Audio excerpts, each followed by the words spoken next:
Muy buenas tardes, amigas, amigos, queridas y queridos estudiantes de Minkaricuy. Minkaricuy es un espacio creado por el Instituto, antes y ahora Escuela de Educación Superior Pedagógica Pucllashunchis, con la intención de aprovechar este tiempo de pandemia y sus raras virtualidades para abrir nuestras aulas, no solo a nuestros estudiantes, sino también a todo aquel personaje preocupado por la educación y con ganas de aportar soluciones a los problemas que la aquejan. Y para eso nutrirnos de opiniones que vengan de todas partes del mundo, que hayan caminado caminos, valga la redundancia, alternativos en esta dirección, sabemos que nutrirá esta propuesta. Bienvenidos a Minkaricuy, gracias al auspicio de LED. Bien, hoy estoy súper alegre de presentar a alguien cuya militancia en la vida nos es una inspiración. Va a estar con nosotros Claudia Gota. Claudia nos dice que nació y vivió en Rosario, que si bien es cierto se crió en un pueblito, pero que volvió allá para estudiar y como ella misma escribe, dice, me quedé aquí y aquí tuve mis hijos y aquí trabajo y aquí milito. Tengo el más maravilloso de los ríos de las Pampas cerca, y nos dice de ese río que quiere decir el padre de las aguas. Ese es el verdadero nombre del río Paraná, el padre de las aguas, en idioma guaraní. Y en esta vez voy a tener que hacer de verdad un ejercicio de síntesis frente a todo lo que esta nuestra Claudia ha hecho, para contarles con quién estamos hablando. Les digo en principio lo que más nos importa como escuela. Claudia es secretaria nacional de Pueblos Originarios de la Asamblea Permanente por los Derechos Humanos, APDH Argentina, desde abril del 2018. Es vocal titular de la Mesa Directiva Nacional de la Asamblea Permanente por los Derechos Humanos desde diciembre del 2017. Es miembro del Consejo de Presidencia de la Asamblea Permanente por los Derechos Humanos desde diciembre del 2017. Como investigadora, ha hecho parte de muchos proyectos, ha dirigido otros tantos y busca la articulación entre los saberes indígenas y el saber ambiental. ¿Quién es ella en lo académico? Es profesora de enseñanza media y superior en Historia de la Universidad Nacional de Rosario, es licenciada en Historia de la misma universidad, es especialista en Educación en Ambiente para el Desarrollo Sustentable de la Universidad Nacional del Comahue, es profesora adjunta a cargo de la Cátedra Historia de América I, las historias de las sociedades indígenas en tiempos prehispánicos, Escuela de Historia, Facultad de Humanidades y Artes de la Universidad Nacional de Rosario. Es profesora adjunta en la Cátedra Extensión, Territorio y Organizaciones Sociales, Facultad de Humanidades y Artes de la Universidad Nacional de Rosario. Docente de la Cátedra Libre de Soberanía Alimentaria, Facultad de Ciencias Veterinarias y Escuela Agrotécnica, Libertador General San Martín, Universidad Nacional de Rosario. Docente en la Diplomatura Universitaria en Filosofía de la Liberación, Facultad de Humanidades y Ciencias Sociales de la Universidad Nacional de Jujuy y Asociación de Filosofía y Liberación de Argentina. Creadora y coordinadora académica de la Cátedra Libre, Saberes, Creencias y Luchas de los Pueblos Originarios. Creadora y asesora académica del Programa Intercultural para Estudiantes de Pueblos Originarios de la Universidad Nacional de Rosario. Miembro del Centro de Investigaciones y Estudios en Teoría Postcolonial, Instituto de Estudios Críticos en Humanidades, Facultad de Humanidades y Artes de la Universidad Nacional de Rosario, y CONICET, Facultad de Humanidades y Artes, Universidad Nacional de Rosario. Es miembro del Comité Académico de la Maestría en Historia Sociocultural del Centro de Estudios Espacio, Memoria e Identidad de la misma universidad. Miembro del Espacio para la Memoria, Facultad de Humanidades y Artes de la Universidad Nacional de Rosario. Miembro del Grupo de Investigación, Educación y Formación Ambiental desde el Pensamiento Ambiental Latinoamericano en la Plataforma de Estudios Ambientales y Sostenibilidad del Centro de Estudios Interdisciplinarios de la Universidad. y miembro del Centro de Estudios en Políticas Ambientales, CEPAS, Instituto de Investigaciones de la Facultad de Ciencia Política y Relaciones Internacionales de la Universidad Nacional de Rosario. Capacitadora de la Escuela de Formación Permanente Pedagógica, Político y Sindical y Ambiental Rodolfo Walsh de la UNTER, Unión de Trabajadoras y Trabajadoras de la Educación del Río Negro. Bien, y recalco que se trata de una síntesis. Sin más decir, buenas tardes, querida Claudia, y mil gracias por estar aquí compartiendo tu experiencia y militancia.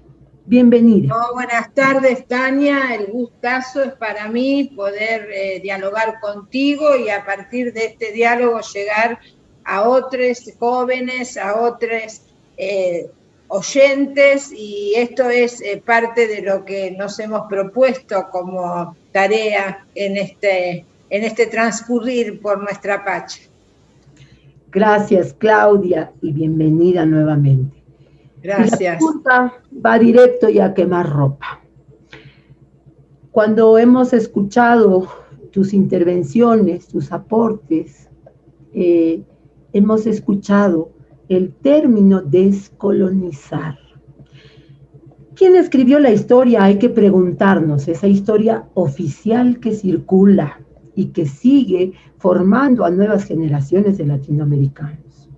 En este sentido, nuestra primera pregunta tiene que ver con qué concepciones de lo que hasta ahora conocemos como la historia oficial en Latinoamérica necesitamos cuestionar con urgencia y qué avances crees que hay en este sentido.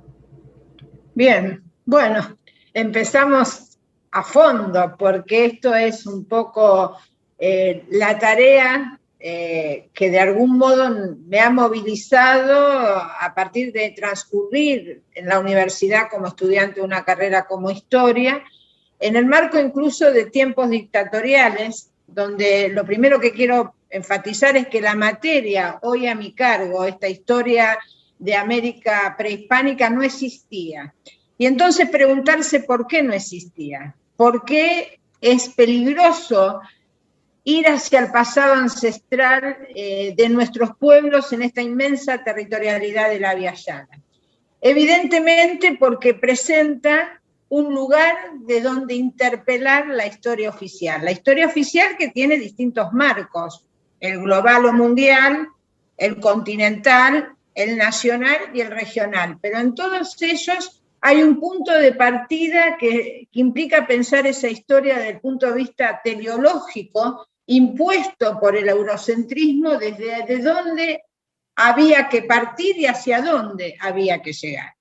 Y en ese sentido, entonces, descolonizar la historia implica pensar desde otros lugares, los procesos, las continuidades y las rupturas, los protagonistas, que en modo alguno no son solamente los grandes personajes que generalmente además son masculinos, o sea, la historia además de ser eurocéntrica es androcéntrica, y rescatar otros protagonistas olvidados y particularmente el protagonista colectivo, los pueblos, los movimientos sociales que existieron a lo largo de toda la historia.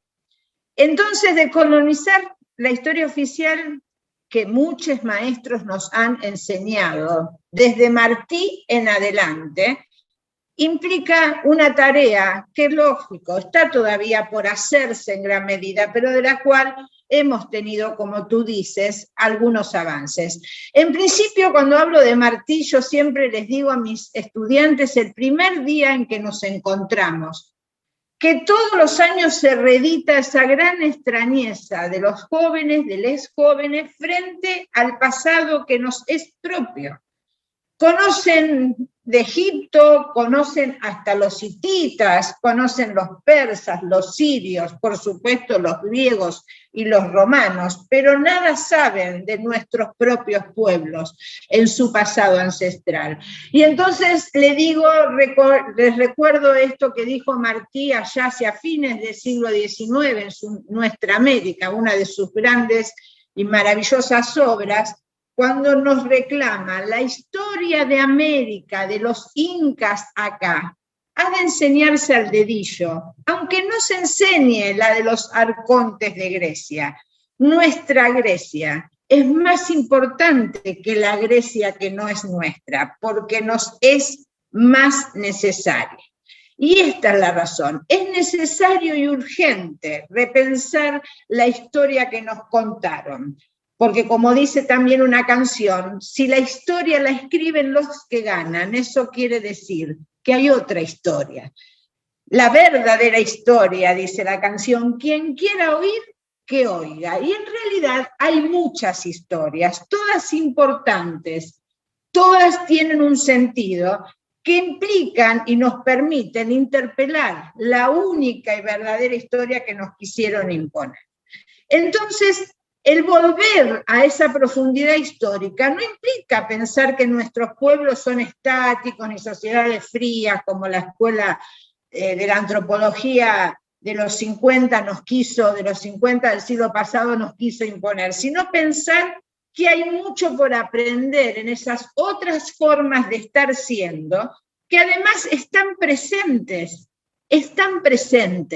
siguen acompañándonos, y son los sujetos colectivos necesarios para que desde el pasado podamos repensar este presente y tener un futuro más digno. Esa historia provinciana que Europa construyó sobre su propio ombligo y nos impuso como historia global mundial, tal como lo señala Enrique Dussel, debe ser desmontada. Y debe ser desmontada junto a los otros paradigmas de la modernidad que señaron esta forma de contar historia y de formaciones también en otros campos disciplinares, ¿no? Desde la mirada de pensar una historia que además para ser totalmente descolonizada debe ser ambiental e intercultural. Es decir, una historia que recorra el despojo de estas territorialidades en un proceso que se inicia a fines del siglo XV y que nunca dejó de llegar. El saqueo de estas territorialidades, no solamente en lo que el capital y el mercado llaman recursos, y que nosotros consideramos bienes comunes, bienes que nos provee la madre tierra, y que van desde las grandes riquezas concebidas desde la mirada capitalista, como pueden ser los minerales, ni que hablar hoy del litio como bien estratégico para lo que implican las comunicaciones y demás, hasta los saberes, hasta el agua. Entonces, transitar esta historia ambiental desde una mirada descolonizadora y también intercultural, porque esos saberes, que además fueron saqueados por la biopiratería, por la cuestión de despojar de la arbolaria ancestral y de los saberes que hacían de cómo preparar esta arbolaria y hoy patentados en los grandes laboratorios, o como un alimento que en tu tierra fue básico y estaba ahí al alcance de muchos, hoy convertido en una commodity, se ve impedido de convertirse en la dieta básica de los... se atreve todavía a contar con la misma énfasis que nos vendieron una historia que de algún modo explica y legitima para ellos el dominio de nuestros pueblos y de nuestros territorios. Y la interculturalización de la historia es esto de pensar desde otros lugares.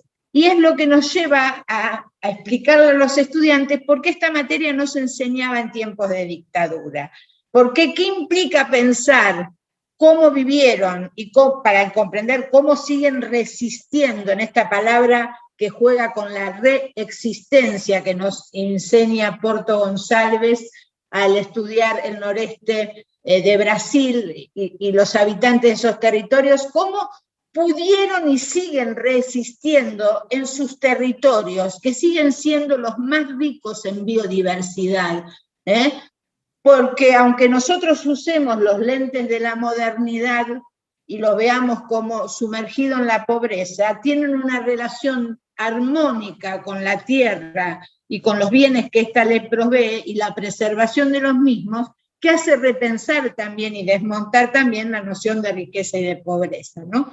Pero cuando yo decía esto de la descolonialidad, va desde pensar este basamento de lo grecolatino, que sumergido en lo judeo-cristiano puso al hombre por encima de todas las otras expresiones de vida, justificándolo que era el único hecho a semejanza del único y verdadero Dios, y al hombre, ni siquiera al hombre y a la mujer, pero bueno, al hombre, al ser humano como especie por encima de todas las expresiones de vida, para que hagan con ella lo que quisieran, porque es el amo de las otras vidas. Esto nosotros ya lo marcamos como un error que no es un equívoco casual. Sobre él se construyen los campos disciplinares de la modernidad y aíslan las ciencias sociales de las ciencias naturales, por ejemplo, y la naturaleza pasa a estar externalizada, y en esa externalización, se la cosifica para llegar a la mercantilización de la misma. Y entonces la naturaleza está allí para que la explotemos. Y nada hay interconexión entre sociedad y naturaleza. Esto, desde el pensamiento ambiental latinoamericano, pero que lo hemos aprendido de nuestros hermanos y hermanas indígenas, ya no lo sostenemos. El ambiente es esa interacción intrínseca entre sociedad y naturaleza o entre cultura y medio ecológico. Y ese ambiente complejo, holístico, no la idea del medio ambiente que sigue primando en esa mirada que, vuelvo a decir, no es ingenua, que cercena. Y esto atraviesa la historia y un relato que sigue siendo impuesto y en muchos casos fortalecido por organismos, no solamente académicos, ¿no?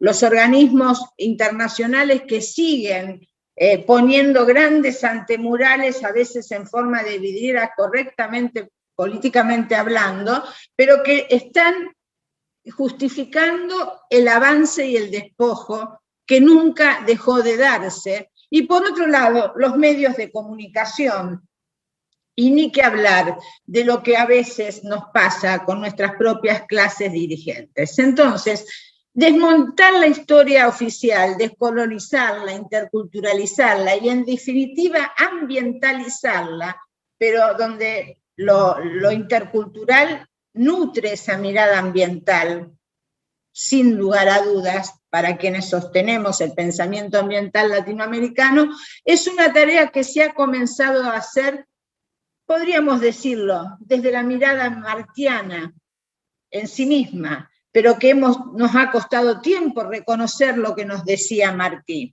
¿no? Y a partir de allí, ya en el siglo pasado, grandes pensadores que son nuestros maestros, nos han nutrido de esa posibilidad, pero que a la vez es una demanda, de comenzar a repensar todos los campos disciplinares. En mí cabe la historia por mi formación disciplinar, que ya no pienso encorsetada. Yo ya no puedo pensar la historia de los pueblos aislados de lo que es la historia de los territorios, ¿no? De lo que ha sucedido allí.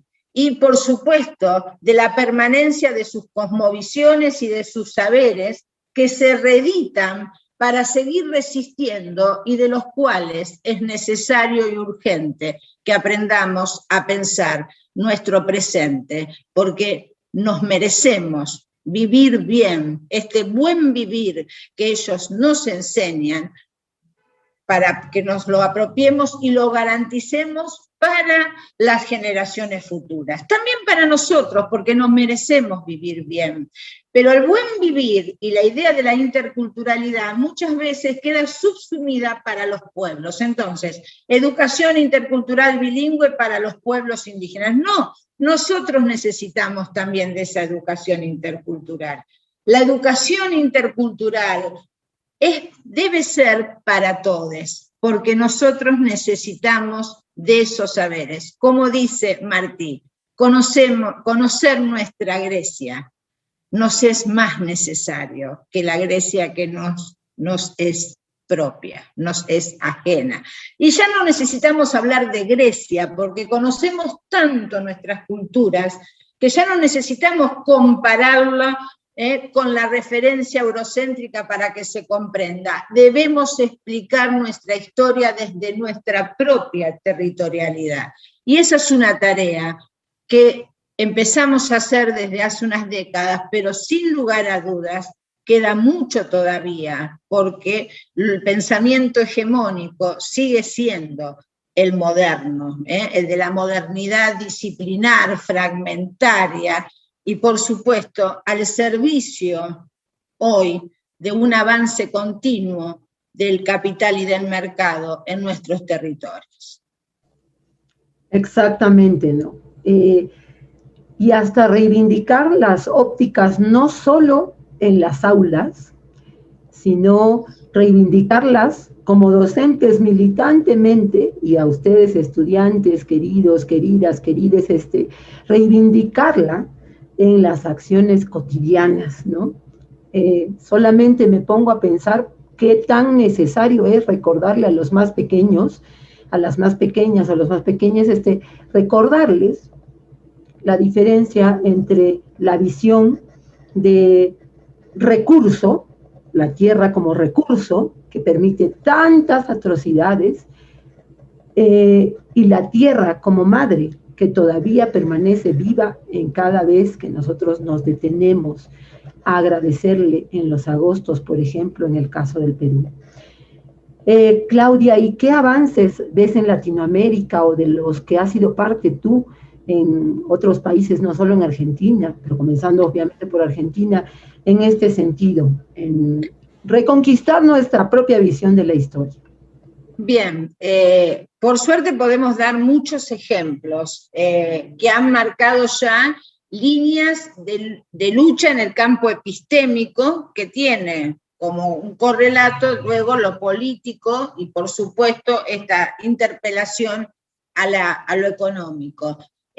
Bueno, las referencias son muchas en el campo mexicano, en el campo colombiano, en el mundo andino, tanto en Perú, pero con mayor énfasis en Bolivia en las últimas décadas, y todo esto nos nutre a quienes, por ejemplo, en mi caso vivimos en el medio de una pampa gringa, de una llanura que tiene como modo de vida donde la reproducción de la vida material de la sociedad está garantizada hoy por el cultivo transgénico sojero, repensar las prácticas de la reproducción de la vida. Pero esto que tú estabas contando, de celebrar la Pacha, yo quiero decirles que todos los agostos nosotros tenemos 2 apachetas, una en la ciudad universitaria y otra en la agrotécnica de Casilda, que es una ciudad cercana a Rosario, un poco más chica, pero donde la escuela agrotécnica tiene internados, y allí también tenemos estudiantes indígenas becados. Todos los agostos nosotros hacemos el ritual, la ceremonia de agradecer a la Pacha su generosidad. Esto que puede ser un hecho espasmódico nutre y permea otras concepciones que existían y que de hecho siguen existiendo en los claustros universitarios. Nosotros al crear la cátedra libre en el año 2009, Saberes, Creencias y Lucha de los Pueblos Indígenas en la Facultad de Ciencia Política, perseguimos 2 grandes objetivos. Primero, posicionar a los sujetos colectivos, pueblos, naciones y comunidades indígenas como sujetos políticos, que eran negados en ese espacio. Y después, que en cada encuentro hablasen ellos o ellas, hermanos o hermanas indígenas, no traducidos por la voz de un intelectual blanco. Y esto fue un gran salto epistémico que hizo que muchos jóvenes que estaban ya en la universidad se reconocieran como descendientes de indígenas. Y por otro lado, un trabajo en extensión, en esta misma ciudad en la que yo vivo, hay toda una migración interna desde el Gran Chaco que ha traído a las márgenes de esta ciudad, porque es el único lugar que le dejamos, a mucha migración mocoit y com, los llamados mocovíes y tobas, vulgarmente. Y hay escuelas en esos barrios donde nosotros fuimos a trabajar con los últimos años de la escuela de enseñanza media o secundaria, para decirles, convencerles que la universidad no solamente era posible, sino era un derecho, pero que a esa universidad había que ir, siendo mocoyo, siendo en definitiva, siendo originario o indígena, y no permitir que se lo blanquee, que se lo formatee y abandone, algo que ya es muy difícil de sostener porque se habla muy poco la lengua aquí y están extrapolados de su lugar, de su territorialidad de origen. A la par de esto hay otros procesos que compañeros en la Facultad de Ciencias Médicas de la universidad, con los cuales compartimos algunas instancias, también comenzaron a trabajar. La idea de una salud ambiental, de pensar que si no hay salud en los ecosistemas, si no hay salud en la Pacha, no tendremos salud en los pueblos. Porque esto también es algo que es propio de la fragmentación de los paradigmas de la modernidad. Y a esto le podemos sumar, en el campo de la militancia que yo he elegido, una militancia ad honorem, sin ningún tipo de posibilidad de estar al servicio, de trepar en el escalafón político partidario, sino un compromiso con los derechos humanos, repensar los derechos humanos, porque los derechos humanos, también fueron concebidos en un campo eurocéntrico posterior a la Segunda Gran Guerra, y por lo tanto repensado desde esa mirada eurocéntrica, androcéntrica, etnocéntrica, y había derechos no pensados. Y entonces también esta concepción de atribuirle a todas las expresiones de vida derecho, a concebir que la Pacha es sujeto de derecho y a garantizar que, digamos, a poner en foco que si no garantizamos vida para el río, para la laguna, para el monte, para los apus, estos cerros sagrados que son explotados por la megaminería a cielo abierto, tampoco habrá derechos para nosotros. El derecho a la vida, una ética para la vida fundada en la sustentabilidad que abreva en la interculturalidad, hizo que nosotros pudiéramos repensar, resemantizar y comenzar a darnos cuenta, como me pasó a mí, esto lo planteo con mucha alegría en primera persona, de decir que yo ya no podía seguir estudiando y enseñando sobre los pueblos, sino comenzar a aprender y a luchar junto a los pueblos. Esto fue un cambio que yo lo viví a nivel personal hace unas décadas y que implicó para mí un gran cambio en lo epistémico y en lo político y por supuesto en todas las esferas de la vida cotidiana al asumir otras luchas que fueron a la par de la lucha epistémica y académica. Y esto es un poco el ejercicio que nosotros, junto a otros, porque nadie aprende esto solo, por supuesto, he aprendido, lo mejor lo aprendí por fuera de las instituciones académicas, en los territorios junto a los pueblos, que me permitió repensar esta otra formación que también, por supuesto, es necesaria, porque si no, no tendría desde dónde poder partir para repensar el pensamiento. Pero sin lugar a dudas, esto se hace también como un gran movimiento colectivo de descolonización y de búsqueda de una educación ambiental e intercultural que muchos estamos haciendo a lo largo de todo el Abya Yala, desde México hasta el sur del sur, que sería el sur de nuestro país. En esta concepción que también queremos dar vuelta. ¿Quién dijo lo que era el norte y lo que era el sur? O cómo pensar el norte y el sur. Y va más allá de dar vuelta a un mapa. No es invertir solamente un planiferio, que además sabemos que se equivocó desde la centralidad europea hasta las dimensiones y todo lo que podemos decir, sino desde dónde comenzar a pensar este proceso. Entonces, sin lugar a dudas, se está haciendo muchísimo en diferentes rincones de lo que nosotros llamamos Abya Yala, recuperando esta otra forma de nombrar y de nombrar desde un sentipensar distinto a lo que luego se llamó América y particularmente Latinoamérica para esta parte del continente denominado Nuevo Mundo y apropiado como tal, para pensar que esta tierra madura, esta tierra plagada de vida, nos está interpelando y que cada uno de nosotros en sus actividades, sean académicas, también de crianza de sus hijos, de militancia que haya elegido, debe nutrirse de estos nuevos, viejos pensares, sentipensares, que nos están quitando la vela del colonialismo que tantos siglos nos impidió construir luchas colectivas con quienes habían sido expulsados de la historia, como fueron los pueblos indígenas, y expulsados de esta posibilidad de construir un nosotros realmente colectivos, ¿no? Y esto es una tarea que hemos empezado hace unas décadas junto a muchísimos otros colegas, amigos y, por supuesto, grandes referentes del mundo originario o indígena que nos están enseñando a pensar, a repensar, a desaber lo sabido desde otros lugares. Así es, y recuerdo mucho que cuando yo era pequeña, alguna vez en casa leyendo Hojitas de Coca con la abuela quechohablante, la abuela de parte de mi padre, anunciaba su boquita algo que luego tomaría recién en cuenta. Nos decía que este era el tiempo de los chacarunas, de los hombres puente, y se refería a hombre como la dimensión más bien del ser humano, ¿no? Sea quien fuere, el ser humano puente.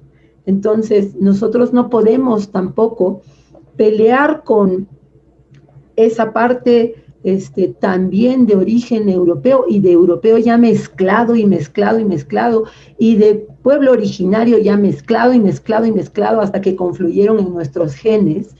Entonces siento también que la tarea no es matarnos entre nosotros para no seguir dividiendo, sino tomar lo mejor que nos puso a mano la posibilidad de ser mestizos, tomar lo mejor de nuestros orígenes, pero también hasta en nuestros orígenes reivindicar lo que estuvo trascendido, pasado de soslayo, ¿no? La cultura hegemónica también ha hecho lo suyo en Occidente, ¿no? Entonces, en este sentido, de proponernos realmente una vida intercultural que no es fácil. ¿Cómo replanteamos, Claudia querida, la educación para repensarnos y resolvernos desde una mirada propia y del respeto de la vida? Nos has contado muchas cosas ahora, pero ¿cómo desde la educación de estudiantes de pedagogía y con ellos, no en esta forma instructiva, cómo podemos, qué podemos hacer, cómo nos replanteamos? Bueno, sería presuntuoso decir que tengo la respuesta, porque además yo siempre digo y les digo a mis estudiantes que la verdad también es histórica, que no existe una posta, una sola explicación así para lo que ha pasado, como tampoco para poder marcar caminos a futuro. Yo lo que considero, pienso, es que en esto de enfatizar la ética para la vida, el derecho y la equidad para todas las vidas, sirve para repensar todos los campos disciplinares y para básicamente repensarnos nosotros como especie, tal vez la más vulnerable, pero la más soberbia, que ha olvidado, ¿no?, cómo en definitiva esto que nos ha dividido por cuestiones raciales, étnicas, religiosas y por supuesto en muchos casos históricas de procesos que han marginado y segregado y esto de algún modo explica los grandes genocidios que vergonzosamente tenemos que seguir reconociendo y que en muchas territorialidades se sigue reeditando en esa modalidad que yo llamo un genocidio por goteo, donde el abandono cotidiano intenta en definitiva borrar a estos otros que están por fuera de lo deseable, ¿no? Esto es un poco la tarea. América, si tendríamos que pensarlo en nuestra historia, yo provengo de descendencia casi en su totalidad europea, pero cuando uno empieza en esta construcción del estar siendo, en el acá y en el ahora, mi territorialidad es esto, es este río del cual tú hablabas, que es el río Marrón, de mi amor, el río que baña esta ciudad, pero que viene desde lejos, desde Brasil, y que da vida a toda esta región, y que hoy es cosificado como hidrovía para el mercado. Desmontar eso y volver a recuperar lo que implica el río como vida. Entrelazarnos con las otras expresiones que podemos transitar al caminar estas tierras, y ni que hablar si hacemos ese largo camino por toda la columna vertebral de los Andes, pero yendo hacia el este y hacia el oeste, recorriendo selvas, montes, cerros, desiertos. En cada uno de ellos, la Pacha nos demuestra cómo la vida es posible en su gran diversidad. Y eso es lo que somos. Somos diversos. Seguramente lo somos y debemos defender esa diversidad, pero una diversidad que no afecte la equidad de derechos, ser iguales en la diferencia. Y esto es donde yo articulo esta concepción que fui construyendo junto a otros que me han enseñado a repensar lo que me habían enseñado desde que ingresé al sistema educativo, donde tuve grandes maestros. Yo elegí ser maestra o dedicarme a la docencia por quienes me enseñaron a amar lo que implica repensar el conocimiento, construir saber como tarea colectiva, pero sin lugar a dudas también me debo la tarea de repensar lo que me han enseñado. ¿Sí? Y eso no es descalificarlos ni ponerlos en un lugar del abandono o mucho menos del desprecio, al contrario, me enseñaron a poder pensar desde otro lugar. Y eso entonces es un poco lo que intentamos hacer quienes estamos y hemos elegido la maravillosa y apasionante tarea de hacer pensar a otros jóvenes, niñas, en el pasado, a la naturaleza, y también a la economía, la política, repensar todo y repensarlo junto a otros que son distintos. Yo me di cuenta cuando vine a la ciudad y después elegí esta especialidad, que en mi pueblo y a mi lado había niños con apellidos indígenas que habían venido a este pueblo de la Pampa Gringa con sus familias a trabajar como trabajadores golondrinas y se fueron quedando. Y para nosotros, que a lo mejor teníamos una situación diferente en algunos aspectos, quiero recalcar que en mi pueblo había una sola escuela primaria y una sola escuela secundaria, íbamos todos a la misma escuela. Esos niños solamente encarnaban la diferencia de un rostro y la carencia de ciertos bienes materiales, pero nunca conocimos su historia, porque su historia no existía, la de sus pueblos. Y esa es una tarea que a mí me conmueve, porque es parte también de la mía. Y esto es lo que se trata, que los otros me hacen a mí. Yo no soy sino en los otros y junto a los otros. Y esto tal vez es el mensaje más fuerte que le podemos dar a quienes, además por su edad y por todo el futuro que se les presenta allí adelante, quieren cambiar las cosas, que hay que cambiarlas, que hay que estudiar y repensar para cambiarlas, pero lo primero que hay que saber es que lo tenemos que hacer junto a otros, y básicamente junto a otros que son diversos y diferentes a mí. Y esto es un gran llamado de atención porque el colonialismo, junto con el racismo, la xenofobia y el odio, ha hecho mucho daño en nuestras sociedades. Y esto hay que sanarlo, y hay que sanarlo con pasión, con amor, con compromiso, pero también con estudio y con este ejercicio de poner el saber, el sentipensar y esta construcción colectiva cotidiana que nos permita un futuro para todos.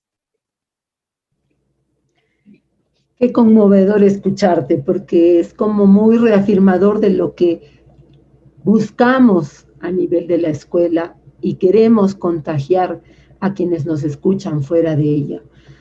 Y finalmente hay que enseñar a dudar. Hay que enseñar para que en el proceso de encontrar nuestra interpretación propia de los hechos, sepamos también encontrar nuestra capacidad de aporte. O sea, no solo quedarnos en criticar y mirar lo que no estuvo y lo que está de más, sino proponer caminos de salida a esa cuestión.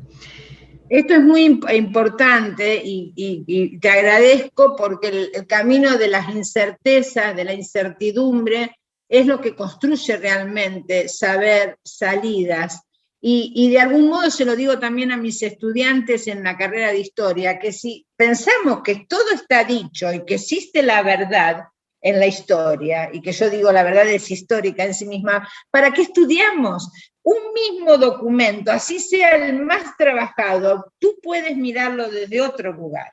Esto hasta en lo más pueril, pero ni que hablar en este llamado de atención que estamos intentando en este diálogo que llegue a otros oídos, que tal vez lo están pensando, no estamos de ningún modo diciendo que esto es nuevo, sino que lo queremos compartir y que queremos que aquellos que están pensando en sintonía con esto se sientan fortalecidos, porque no es porque alguien como yo, que puede tener cierto recorrido, que no es más que un papel, lo esté diciendo, sino que qué bueno que somos muchos, qué bueno que estamos en el mismo camino. Y el camino de la incerteza es lo que nos mueve, porque la verdad absoluta, esta verdad con esta mirada teleológica y teológica a la vez, es lo que nos ha condenado por siglos a esta situación, que ha hecho muchísimo daño y que ha garantizado el despojo de nuestros pueblos y de nuestros territorios. Así que yo te agradezco que pusiste esto en foco, que es la incertidumbre, la incerteza, porque esto es también lo que de algún modo invita a apasionarse con lo que uno elige. Así es, Claudia, y finalmente lo has dicho de muchas maneras y recuerdo además, y quisiera que lo compartas también, nosotros sabíamos del Río de la Plata, de donde procedes, ¿no? Pero ¿cómo es el nombre de ese río en realidad y de esa cuenca? Nos lo contarás ahora. Pero ligado a eso, por favor, lo último que queríamos preguntarte es cómo y por qué luchar por una educación ambiental en este territorio que por ahora seguimos llamando Latinoamérica. Le has dicho a Viayala y mucha gente la nombrará desde otras maneras de entender el mundo que coexisten en este territorio. Pero ¿cómo y por qué luchar por una educación ambiental aquí? Bien, bueno, entre otras cosas, para llegar a repensar esto que vos planteaste al comienzo. Este río que viene desde el Brasil y que atraviesa todo el litoral para desembocar en un río que se llama Río de la Plata y que no es más que un estuario, porque tampoco es un río, se llama Paraná. En guaraní quiere decir el padre de las aguas. Es uno de los ríos más majestuosos del mundo, podríamos decir, por su longitud y por su caudal. Pero sin embargo, esto que deriva de otro nombre de mayor amplitud geográfica, que era el Paraguay, que quedó subsumido para el país hermano del Paraguay, que es una tergiversación, nombraba todas estas territorialidades que van desde el Gran Chaco de Paraguay, Bolivia y todo el noroeste y el parte del litoral argentino como el Paraguay, la comarca del agua, quedó subsumido en esa nueva nominación para nada ingenua de hablar del Río de la Plata, como una estrategia de seguir incentivando el ingreso de las corrientes colonizadoras en este territorio, buscando plata donde no la había. Pero esto entonces ha sido naturalizado y muy pocos conocen el nombre original de muchísimas territorialidades donde la toponimia ha sido sacada, de esa toponimia que generalmente responde a la lengua indígena de cada región, y ha sido redenominada desde esta lógica que es la de la modernidad, la de la racionalidad economicista del capital, una racionalidad instrumental que no puede ver en estas otras territorialidades lo que nosotros vemos y priorizamos: la vida, la biodiversidad, la multiplicidad de diversidad, tanto en la naturaleza como en las culturas, que además se explican entre sí y se conjugan entre sí.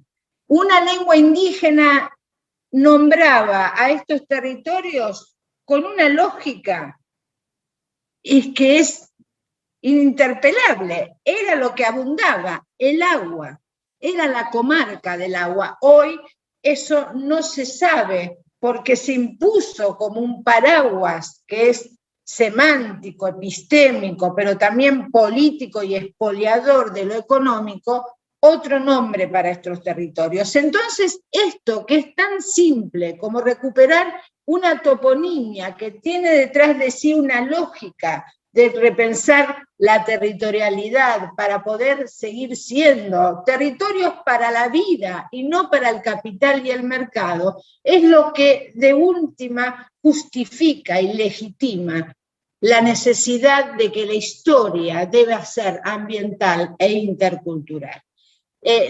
Podemos quedar acá o seguir hablando sobre esto, pero esto es tan claro, porque si nosotros recuperamos en tu tierra lo que implicaban los apus como lugares sagrados, donde se siguen haciendo pagos, yo misma lo he hecho cuando estuve por allí no hace mucho, y hoy son solamente lugares donde la dinamita abre grandes bocas para saquear y envenenar lo poco que queda.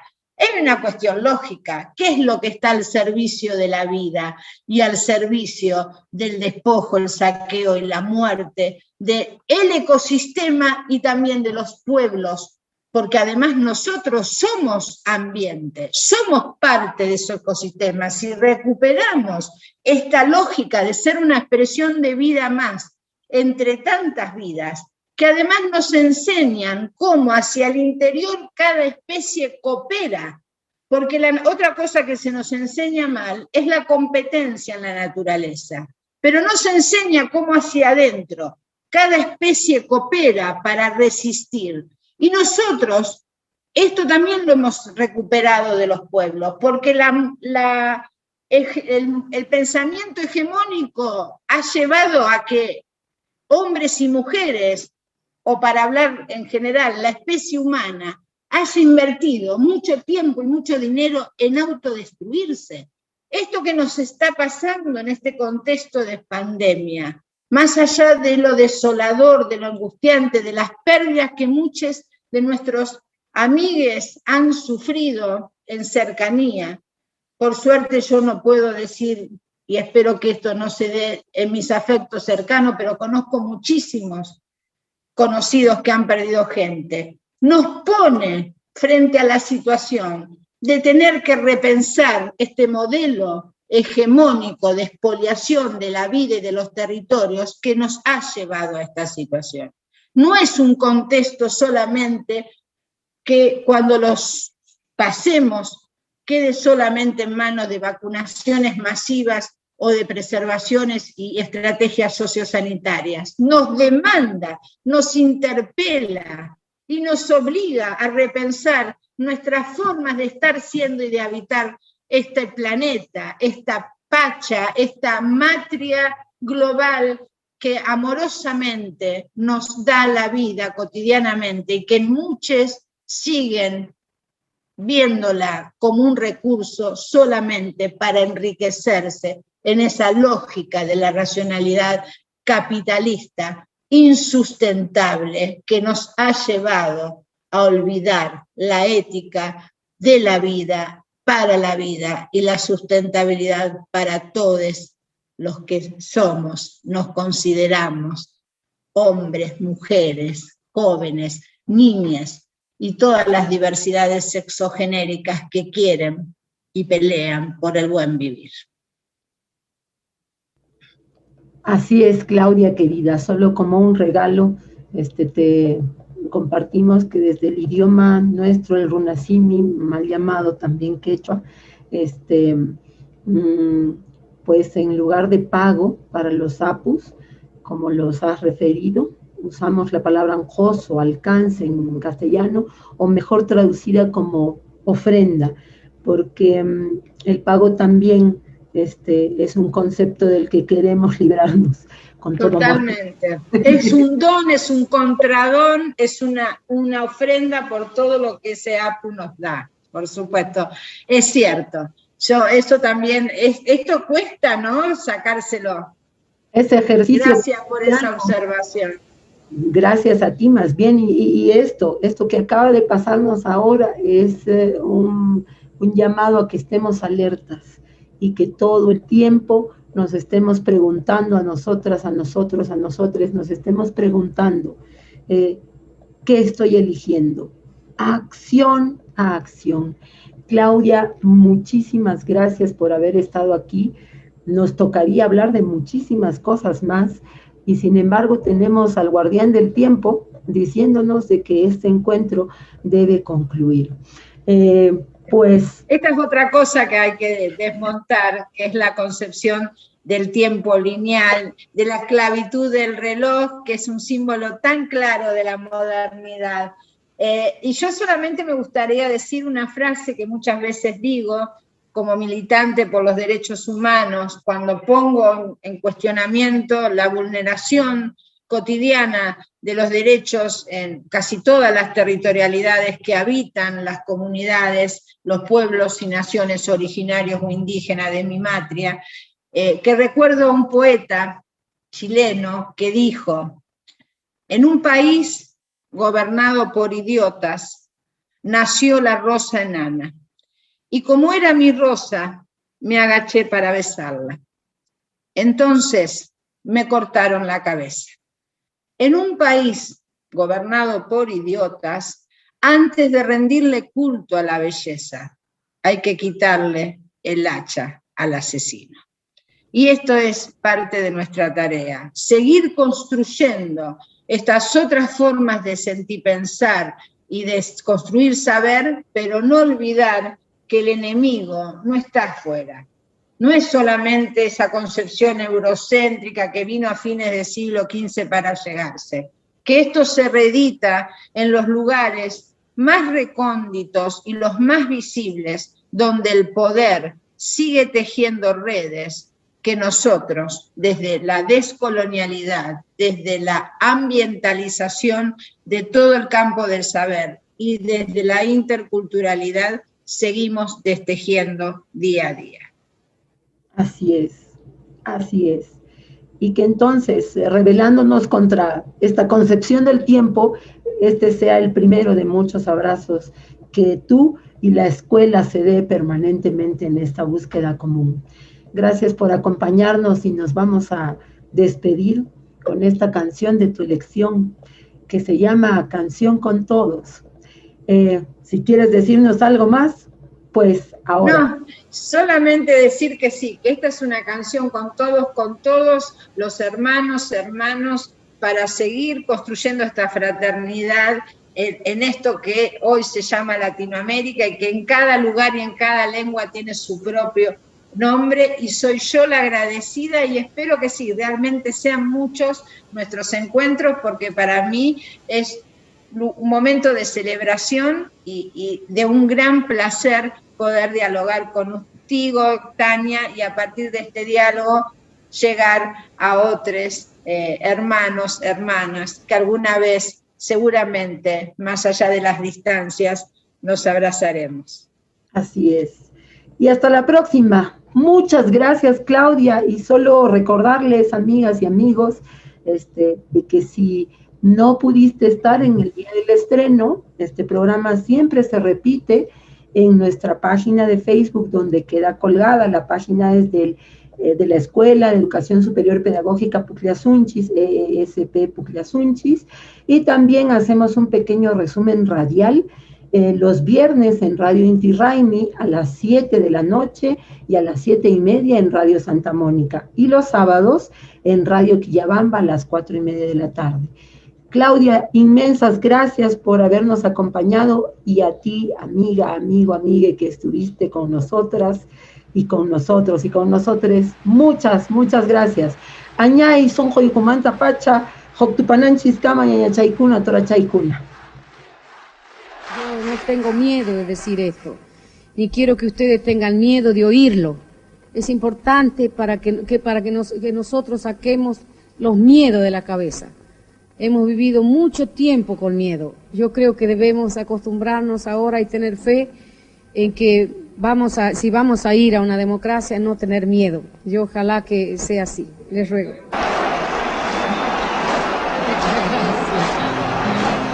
Salgo a caminar por la cintura cósmica del sur, piso en la región más vegetal del viento y de la luz. Siento al caminar toda la piel de América en mi piel, y anda en mi sangre un río que libera en mi voz su caudal. Sol de Alto Perú, rostro Bolivia, estaño y soledad, un verde Brasil, besa mi Chile, cobre y mineral. Subo desde el sur hacia la entraña América y total, pura raíz de un grito destinado a crecer o a estallar. Todas las voces, gracias, todas las manos, toda la sangre puede ser canción en el viento. Canta conmigo, cada siempre, hermano americano, libera tu esperanza con un grito en la voz. Todas las voces, todas las manos, toda la sangre puede ser canción en el viento. Canta conmigo, canta, hermano americano, libera tu esperanza con un grito en la voz. Así sea, hasta la vuelta. Todas las voces.